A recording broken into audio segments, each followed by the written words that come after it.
আর এই যে নির্বাচন কমিশনের অফিসের সামনে থেকে এইভাবে টেনে হিঁচড়ে তুলে দিল পুলিশ, এই নিয়ে অভিষেক বন্দ্যোপাধ্যায়ের নেতৃত্বে রাজ্যের তৃণমূল কংগ্রেস তারা যাচ্ছে রাজ্যপালের কাছে। বিস্তারিত জানবো প্রতিনিধি আবিরের সঙ্গে।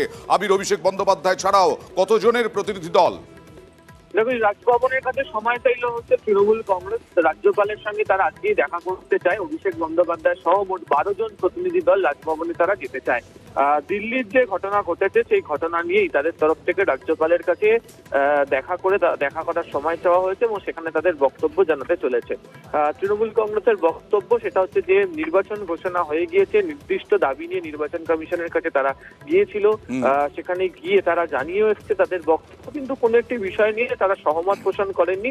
সেই পরিস্থিতির কারণে তারা বসেছিলেন হচ্ছে দিল্লিতে নির্বাচন কমিশনের সদর দপ্তরের বাইরে শান্তিপূর্ণভাবে ধর্নাতে। যে ধরনের পরিস্থিতি তারপর তৈরি হয়েছে, তাদের বক্তব্য হচ্ছে জোর করে বলপূর্বক তাদেরকে সরিয়ে নিয়ে যাওয়া, মহিলা যারা সাংসদ রয়েছেন তারা নিগৃহীত হয়েছেন এমন অভিযোগও তৃণমূল কংগ্রেস আনছে। ফলে এই যে যাবতীয় যে পরিস্থিতি, এই পরিস্থিতি নিয়ে তারা রাজ্যপালের সঙ্গে দেখা করতে চান, সেই কারণেই তার সময় চাওয়া হয়েছে।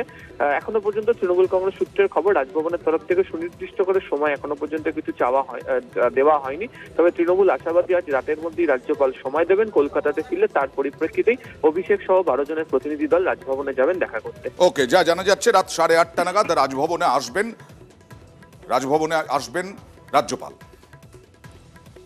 আর মমতা বন্দ্যোপাধ্যায় সবার পর সভায় এই যে এজেন্সির ব্যবহার, সেই এজেন্সির ব্যবহার নিয়ে তোপ দাগছেন একেবারে প্রধানমন্ত্রীকে।